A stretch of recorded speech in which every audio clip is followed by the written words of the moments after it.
Hi, it's Craig here, and today we're going to talk about another home brewing method that I have only done one other time on YouTube, and that's called a mini mash or a partial mash. Now these terms, there's extract, partial extract, mini mash, all grain. Okay, that's basically the order that they go in. You've got extract brewing, which we're using a syrup with this liquid malt extract or dry malt extract to brew with. That includes the kits that are pre-hopped. Those are extract kits as well. Okay. Then you've got partial extract, which you're using the extract plus grains. Now these grains that you're using in a partial extract aren't fermentable for the most part. They're just to add color and flavor. The fermentable part comes from the liquid malt extract and the dry malt extract and any dextrose you might be adding. A mini mash is closer to all grain brewing, where you're actually mashing a small amount of base malts. Base malts are different than specialty malts. Specialty malts have been roasted, they've been caramelized, there's different things that have been done to them that allow them to give off different flavors, but they're not fermentable. They will not convert to sugars in order to ferment. The base malts is just the two-row. They've not been roasted at all. They've been malted, and just to simplify things, they have starches in them that will convert to sugars when you put them in hot water. Okay, those are the grains that are going to allow you to ferment. Okay, those are not specialty grains, those are base malts. And you use those for all grain brewing instead of liquid malt extract. I hope you got all that. Okay, mini mash is all grain with extract, is basically what it is. So you're going to be mashing some grains, and then you're going to be adding some extract afterwards, because you're only mashing a small amount of grains, and that's why it's called a mini mash. Very simple recipe. Let's see what we've actually got here. I've got it all behind me, and I'll show you. We've got this bag of grains. Okay, this is the entire grain bill. There's both base malt in here, which is fermentable, and specialty malt in here, which is non-fermentable. It will simply add color and flavor. So this has already been ground up. In this bag, we have 2 1/4 pounds of pale ale malt, 3 ounces of chocolate malt, 11 ounces of Crystal 60, 6 ounces of Crystal 120, and 3 ounces of brown malt. That's all in here. We also have 3 pounds of extra pale malt extract, liquid malt extract, 3 pounds extra pale. Okay, 3/4 ounces of Kent Golding's hops to be added at 60 minutes. And we have some White Labs Irish Ale yeast, WLP 004. All these ingredients were donated to me by a fellow by the name of Todd Haynes. He owns a aquatics company. I'm going to put this on the screen for you so you can get all the information. He deals with aquarium setup. He's got fish, foods, minerals, vitamins, all that stuff that has to do with aquarium setup. This is your guy, and he's got an online website where you can order your supplies directly from him. All this stuff I just showed you is from Todd. Thank you, sir. Awesome stuff. Thanks to Todd, we've got another brew video on the go. The equipment I'm going to use, simply going to use a thermometer. I might use my digital one in addition to this one just to check. Okay, we've got a 3.5 gallon pot, and we have a 5-gallon paint strainer bag. Okay, this is what we're going to use to do our mash. In a sense, we're going to make a little mash tun out of our pot and this bag. And that's what we're going to do. We're going to mash the grains in here, and then we're going to take them out. It's called brew in a bag, and this is a mini mash with the brew in a bag method. The first thing I'm going to have to do now is, well, I guess we'll move the camera and we'll get started.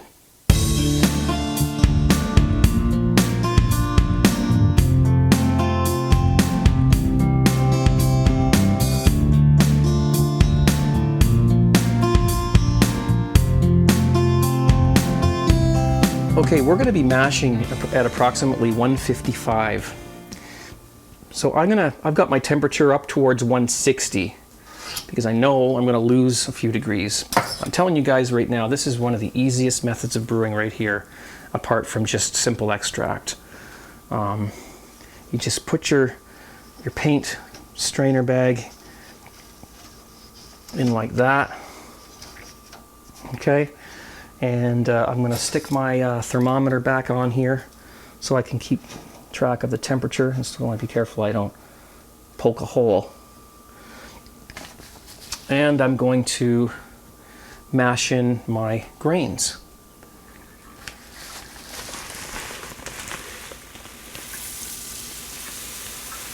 So I'm going to pour about half of them in there.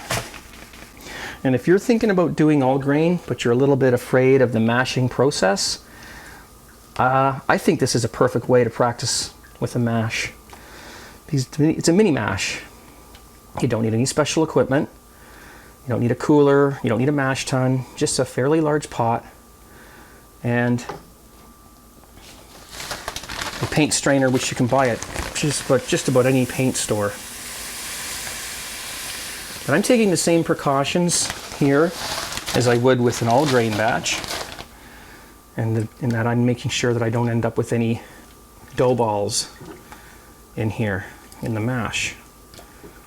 Okay, so it's looking good. And we'll get the rest of it in there. It's probably not as crucial as a full mash, but if it's your first time, then you do want to, make sure you don't have any lumps or dough balls as they're normally referred to. So we're going to give it a good stir. I'm also aware that I'm going to lose a little bit of temperature here.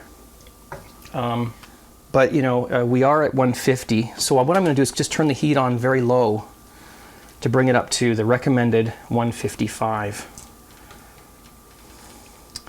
And there you have it, you're mashing. You see, this is an actual mash.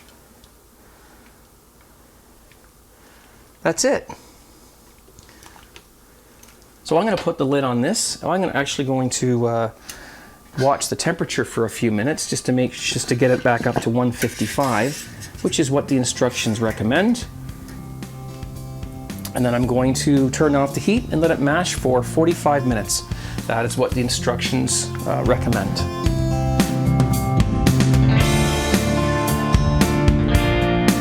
All right, well, that's been mashing for, well, just a little over an hour, and I didn't lose even a degree on my thermometer, except when I just stirred it a few minutes ago. So now what I have to do is I have to get this out and put it into a colander like this. Okay, so let's see here. There we go.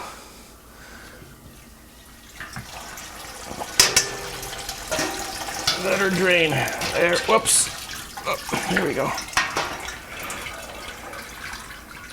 Okay, now I'm going to let this dry for, well, not dry, but drain for a few minutes. And then I've got a kettle that's got 170 degree water in it, and I'm going to use that to basically rinse or sparge these grains.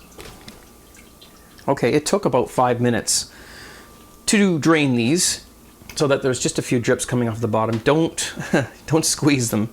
Resist the temptation to press on them hard. I'm just gently making a surface here for my sparge water. 170 degree water, and I'm going to gently pour this over the top to rinse any remaining goodness out of the grains. And this is sort of similar to what you would sort of do if you were doing a full mash. Just a little different method. Doing it sort of gently, sort of slowly, so the water has a chance to go through the grains, not around them. Just going to do one more. You just want to do it until the runnings run as clear as possible. You want to get every bit of extract out of these grains. And now it's basically the same as if you were doing a partial extract or any other style of beer where there needs to be a boil. I have to bring this wort up to a boil, and then I have to add the liquid malt extract.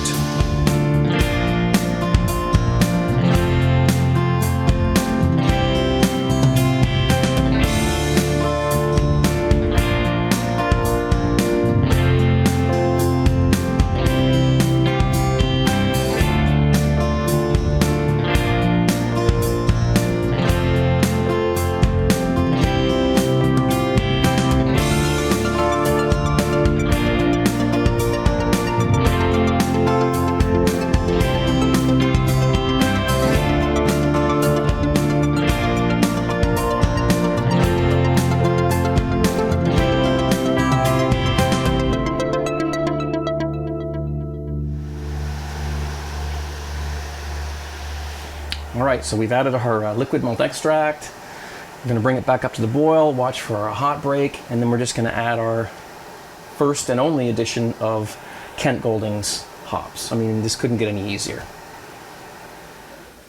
Now the recipe calls for 3/4 of an ounce of Kent Golding's hops. This is a 1 ounce bag.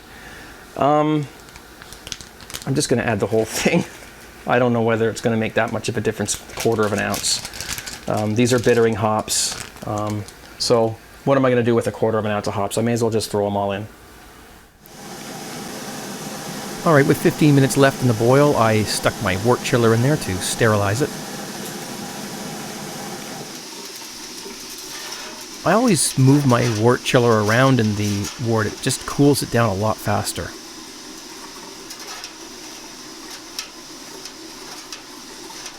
All right, I've cooled my wort down to about 85. Because I'm going to be topping it up with cold water. But first, I'm going to do something a little different this time.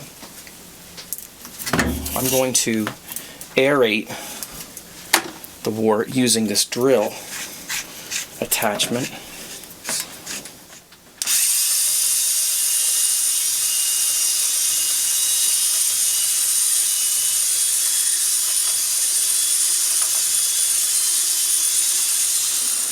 I'm looking for a temperature of about 75 Fahrenheit. They want me to pitch my yeast with it a bit high and maintain that until it starts to ferment, and then let it fall.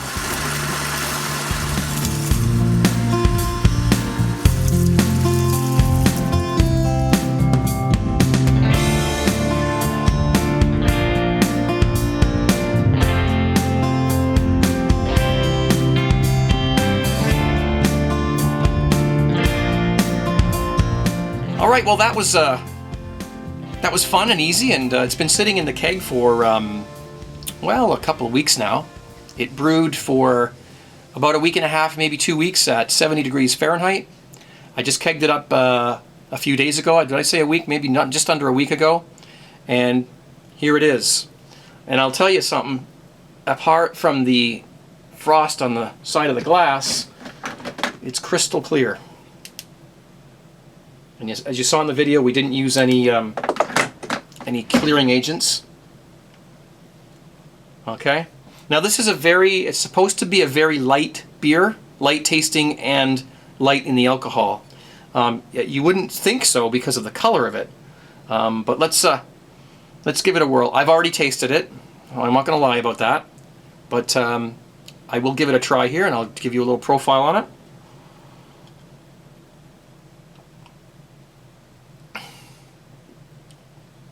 You know what? Really, really nice. It's very, despite the color, it's very light tasting beer. A little bit of chocolate in there from the chocolate malt. And it's got some lacing there. Not a lot of head retention, but a nice little cap it's maintaining. Very light flavor, and it's definitely a session beer. Absolutely. If you're looking at getting, you know, wasted off off this, you're not going to get wasted off it unless you drink quite a few of them. Excuse me.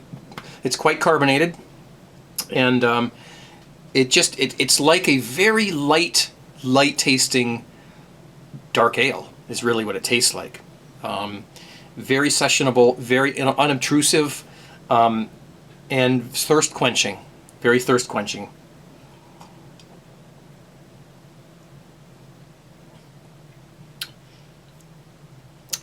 Very nice. Thank you for sending me this beer kit. It's very enjoyable. I will be enjoying this for the next week or so, or week and a half.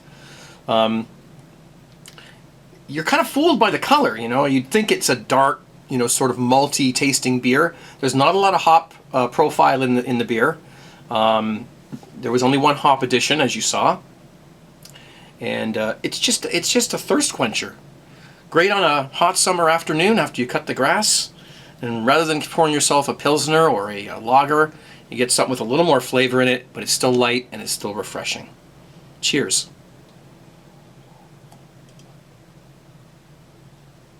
Well, thanks for watching. See you on the next homebrew video.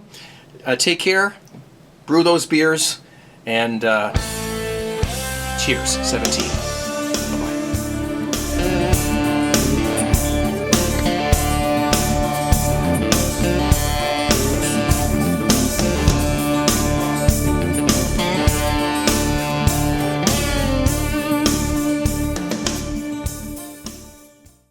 Okay, very simple. There is both steeping specialty grain. Sorry, there is both base. Damn it! There's both